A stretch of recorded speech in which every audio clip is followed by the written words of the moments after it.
మహాగణాధిపతయే నమః. ఓం గురుభ్యో నమః. ఓం శ్రీమాత్రే నమః. పరమేశ్వర స్వరూపమైనటువంటి జ్యోతిష, వాస్తు మరియు ఇతర అనేకమైనటువంటి శాస్త్రములను మనకు అందించినటువంటి మహర్షులకి నమస్కారం. హయగ్రీవ హయగ్రీవ హయగ్రీవేతి యో వదేత్ తస్య నిస్సరతే వాణీ జన్మకన్యా ప్రవాహవత్. అరుణాం కరుణాతరంగితాక్షీం ధృతపాశాంకుశపుష్పబాణచాపాం అనిమాదిభిరావృతాం మయూకైః అహమిత్యేవ విభావయే భవానీ. శ్రీమాత్రే నమః. ప్రేక్షకులకి ఆ లలితాంబిక అమ్మవారి యొక్క అనుగ్రహం పరిపూర్ణంగా కలగాలని మనస్ఫూర్తిగా కోరుకుంటూ మనం ఈరోజు వార ఫలితాలు 3వ తేదీ నుంచి మార్చి 3 నుంచి 9వ తేదీ వరకు ఉన్నటువంటి గ్రహస్థితి ఏ విధంగా ఉంది అని చెప్పి చూసుకున్నట్లయితే మనకి మేజర్ ప్లానెట్స్ అయినటువంటి గురువు మేషంలోనే ఉంటాడు, రాహు మీనంలోని, కన్యలో కేతువు, శని కుంభరాశిలో, అలాగే రవి బుధులు ఇద్దరు కూడా కుంభంలోనే ఉండడం జరుగుతుంది. శుక్రుడు కుజుడు మకర రాశిలో సంచరిస్తారు ఈ వారం మొత్తము కూడా. ఇక వృశ్చిక రాశి నుంచి కుంభరాశి వరకు ఈ వారం చంద్రుడు సంచారం జరుగుతుంది 3వ తేదీ నుంచి. 3, 4, 5, 6, 7, 8, 9 7 రోజులు తీసుకుంటే కనుక. ఇక ద్వాదశ లగ్నాల వారికి, లగ్నం తెలియని వారి రాశి నుంచి చూసుకోండి ఏ విధంగా ఉండబోతుంది, ఏ విషయాల పట్ల జాగ్రత్తలు వహించాలి మరియు ఏ దేవతారాధన చేసుకోవాలనేటువంటి విషయం మనం ఒక్కొక్క లగ్నపరంగా తెలుసుకుందాం. మకర లగ్నము, మకర రాశి. మకరం వారికైనా చూసుకున్నట్లయితే ఈ వారము మీకు బాగున్నటువంటి ఫలితాలు ఏమిటి అంటే, రియల్ ఎస్టేట్ రంగాల్లో ఉన్నటువంటి వారికి అమ్మకాలు కొనుగోలు చేయడానికి, మీరు సొంతంగా ఏదైనా కొనుగోలు చేయడానికి ప్లేసు మారడం ద్వారా లాభము అనేటువంటి చాలా స్పష్టంగా గోచరిస్తుంది. మరి జాగ్రత్తలు ఏం తీసుకోవాలి, కాస్త లాంగ్ జర్నీ చేసేటప్పుడు మరియు ఉద్యోగ సంబంధించినటువంటి విషయాల్లోని చాలా జాగ్రత్తగా ఉండాలి. అయితే ఇక్కడ ఈ వ్యాపార సంబంధించినటువంటి విషయంలో 3, 4 తేదీలు కొంచెం అలర్ట్గా ఉండాలి. పార్ట్నర్స్తోని వివాహ సంబంధించిన నిర్ణయాలు తీసుకునే అంశంలో కూడా కొంచెం 3, 4 తేదీలు. సప్తమ స్థానాధిపతి అయినటువంటి చంద్రుడు నీచ స్థానంలో ఉంటున్నాడు కాబట్టి. కాకపోతే మీకు 2లో ఉన్నటువంటి శని భగవానుడు రవితో ఉన్నందుకు గమనించుకున్నట్లయితే, ఈ రవి అస్తంగత్వంలో శని ఉన్నాడు కాబట్టి రవి అస్తంగత్వ దోషం ఏర్పడింది. కావున కాస్త ఈ ధన సంబంధించినటువంటి విషయాల పట్ల కాస్త జాగ్రత్తగా ఉండాలి. అదేవిధంగా సూర్య నమస్కారాలు ఎంత చేసుకుంటూ ఉంటే అంత ఫైనాన్షియల్గా గ్రోత్ అనేటువంటిది ఉంటుంది. అలాగే రాశిలో చతుర్థాధిపతి పంచమాధిపతి ఇద్దరూ కలిసి ఉన్నారు కాబట్టి చతుర్థ పంచమ కలయిక అనేటువంటి రాశికి ఏర్పడింది కాబట్టి గతంలో ఉన్నటువంటి ఏదైతే గతంలో ఇబ్బంది పడినటువంటి అనారోగ్య సమస్యలు కావచ్చు, లేనట్లయితే స్ట్రెస్ కావచ్చు, వాటిని రిలీఫ్ చేస్తుంది ఇక్కడ ఉన్నటువంటి కాంబినేషన్. అలాగే వివాహ ప్రయత్నాలకి సఫలీకృతం అవుతుందో ఎటువంటి సందేహం లేదు. మీ యొక్క సంతాన సంబంధించిన విషయంలో కూడా మీ సంతానాన్ని విదేశాలకు పంపించాలనేటువంటి ప్రయత్నం కూడా ఫలిస్తుంది. అలాగే ఇక్కడ 9వ స్థానంలో కేతువు యొక్క సంచారం ఉంది కాబట్టి ఏదైనా పుణ్యక్షేత్ర దర్శనాలు, దూర ప్రాంతాలకు వెళ్ళడము, కొన్ని సందర్భాల్లో తండ్రికి దూరంగా ఉండడం, ఏదైనా హైయర్ ఎడ్యుకేషన్ రిలేటెడ్ సంబంధించిన విషయంలో అనుకున్న ఫలితాలు రాకుండా ఏదో కారణం చేత బ్రేక్ అయ్యి మళ్ళీ ముందుకు వెళ్ళడం అనేటువంటి చాలా స్పష్టంగా గోచరిస్తుంది. అయితే ఇక్కడ దశమాధిపతి రాశిలో ఉన్నందుకు ఒకవైపు కొత్త ఉద్యోగ అవకాశాలు వస్తాయి, లేదా ఈ ఉద్యోగాలు అవన్నీ కాదులే కొంత ఏదైనా మనం వ్యాపారం చేయాలనే ఆలోచన కూడా కలుగుతూ ఉంటుంది. దానికి సంబంధించిన విషయంలో కొంత ప్రోగ్రెస్ కూడా ఉంటుంది మీకు. కాకపోతే ఈ వారం మొత్తము కూడా మీరు గుర్తుపెట్టుకోవాల్సిన అంశం ఏంటంటే, కుటుంబ స్థానాధిపతి ధనాధిపతి అయినటువంటి శని భగవానుడు 2వ స్థానంలో అస్తంగత్వ దోషంలో ఉన్నాడు కాబట్టి ఉదయం నిద్రలేచిన వెంటనే సూర్య నమస్కారాలు చేసుకోవడము, లలితా సహస్రనామాల్లో ప్రత్యేకంగా ఓం సంపత్కరీ సమారూఢ సింధుర వ్రజసేవితాయై నమః అనే నామస్మరణ చేయడం ఎక్కువగా చేస్తూ ఉండండి. ఈ 2వ స్థానంలో శని కంబస్ట్ అవుతున్నప్పుడు సర్వసాధారణంగా ఏమవుతుంటుందంటే, కంటి చూపు కొంత మందగించడము, ఆల్రెడీ కొంత సైట్ ఉన్నటువంటి వారు మరింత జాగ్రత్త వహించాలి. ఇక మీరు చేయవలసినటువంటి దేవతా ఆరాధన లక్ష్మీ నరసింహస్వామి యొక్క కరావలంబ స్తోత్రము, లలితా సహస్రనామాలు చేయండి, అన్ని విధాలు బాగుంటుంది. న్యాచురల్గా బయట వాతావరణ పరిస్థితుల్ని, మార్కెట్ పరిస్థితుల్ని గ్రహాలు కొంతవరకు శాసిస్తూ ఉంటాయి. ఆ రకంగా యూనివర్సల్గా ఎటువంటి పరిస్థితులు ఉన్నాయి? శుక్రుడు వాహనాలకు కారకుడైన శుక్రుడు కుజుడితో ఉన్నాడు కాబట్టి శుక్రకుజుడు కలయిక అయిపోయే వరకు కొంచెం వాహనం మీద వెళ్ళేటప్పుడు కొంచెం జాగ్రత్తగా ఉండాలి అందరూ కూడా. అదేవిధంగా 3, 4 తేదీలు చంద్రస్థితి బాగాలేదు కాబట్టి 3, 4 తేదీలు కాస్త వాటర్ ప్లేసెస్కి వెళ్ళినప్పుడు అందరూ కూడా కాస్త జాగ్రత్తగా ఉండండి.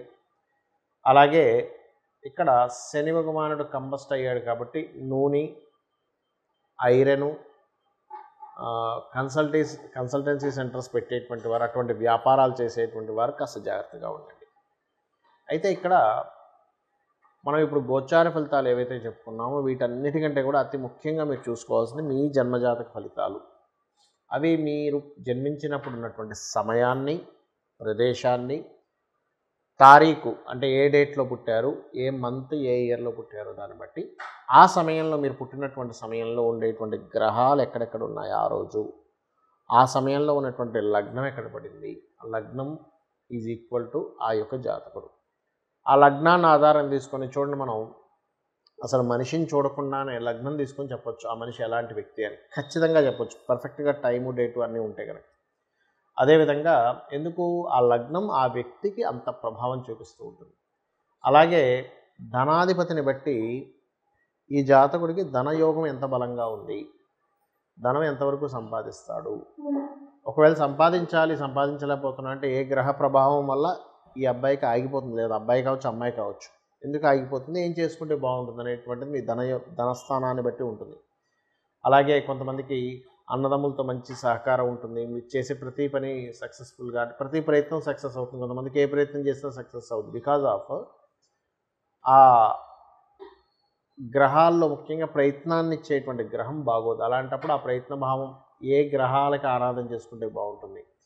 ఇవన్నీ ఒక ఎత్తు అయితే, అంటే మనకి జన్మజాతకంలో ఉండే గ్రహాలు ఇచ్చేటువంటి ఫలితాలు ఒక ఎత్తు అయితే, మనం నివసించే ప్రదేశం కూడా మనం సరైనటువంటి డైరెక్షన్లో నివసించకపోయినా, సరైనటువంటి నిర్ణయాలు తీసుకోకపోయినా కూడా ఇబ్బంది ఇస్తూ ఉంటుంది. అది ముఖ్యంగా మీ చతుర్థాధిపతి ఎలా ఉన్నాడు, మీ పేరులో ఉన్న మొదటక్షరాన్ని బట్టి ఏ వర్గు మీకు వర్తిస్తుందో ఆ వర్గుని బట్టి ఏ డైరెక్షన్ ఉంటే మంచిది. అన్ని దిశలు మంచివే, కానీ వర్గుని బట్టి డైరెక్షన్ డిసైడ్ చేసుకోవాలి. అలాగే సంతానం అభివృద్ధి కోసం ఏంటి, వివాహం ఏ సమయంలో చేసుకుంటే మంచిది. కేవలం వివాహం ఒకటే కాదు, వివాహ సమయం ఒకటి ఉంటుంది, 3 నుంచి 5 సార్లు వస్తుంది. ఏదైనా ఒక ప్రాపర్టీ కొనుగోలు చేసే సమయం ఉంటుంది, ఏదైనా ఒక ఇన్వెస్ట్మెంట్స్ చేసేటువంటి సమయం అనేటువంటిది ఒకటి ఉంటుంది. అదేవిధంగా విదేశాలకి కొన్నిసార్లు విదేశీ యోగం లేకపోయినా బలవంతంగా వెళ్ళిపోదామని చూస్తుంటారు. అలాంటప్పుడు వాళ్ళు అక్కడికి వెళ్ళి ఇబ్బంది పడి మళ్ళీ వెనక్కి వస్తూ ఉంటారు. ఆ రకంగా ఇన్వెస్ట్మెంట్స్ కావచ్చు, విదేశీ యోగాలు కావచ్చు, వివాహం చేసుకునే విషయంలో కావచ్చు, ఆ వివాహంలో కూడా కొంతమందికి 2 వివాహాల యోగాలు ఈ మధ్య చాలా ఎక్కువైపోయింది ఈ కాంబినేషన్ అనేది. అంటే ఎందుకు మీరు సొసైటీలో కూడా చూస్తూ ఉంటారు, వివాహం జరిగింది అంటే కలిసి ఉండే వాళ్ళ సంఖ్య కంటే విడిపోయే వాళ్ళ సంఖ్య పెరిగిపోతూ వస్తుంది. ఎవరు కలిసి ఉండడానికి ఇష్టపడట్లే, కొన్ని రోజులు వివాహం చేసుకోగానే డివోర్స్ అంటున్నారు. కారణం ఏమిటంటే ప్రతి 10 మందిలో 4 మినిమం 2 వివాహాల యోగాలు ఏర్పడుతున్నాయి. మేము రోజు జాతకాలు చూస్తుంటాం కదా. అంటే ఏంటి, దానికి పరిహారం ఏం చెప్పారు మరి ఇలా 2 వివాహాలు ఉన్నప్పుడు అంటే ద్వికలత్ర యోగము అంటారు దానికి అర్క వివాహం కానీ కుంభ వివాహం కానీ చేసుకొని వివాహం చేసుకోవాలి అనేటువంటి శాస్త్రంలో ఉంది, శాస్త్రబద్ధమైనటువంటి విషయం. అలా ఏదైనా దోషం ఉందా అని వివాహానికి ముందే చూసుకోవడము. ఒకవేళ వివాహం అవ్వకపోతే కొంతమంది అయ్యో లేట్ అయిపోతుంది అంటారు, ఆలస్య వివాహ యోగాలు ఉంటాయి, చాలామందికి ఆ విషయం తెలియదు. అలాంటివి ఏమైనా ఉన్నాయేమో చూసుకోవడం, ఇవన్నీ కూడా చేయాలి.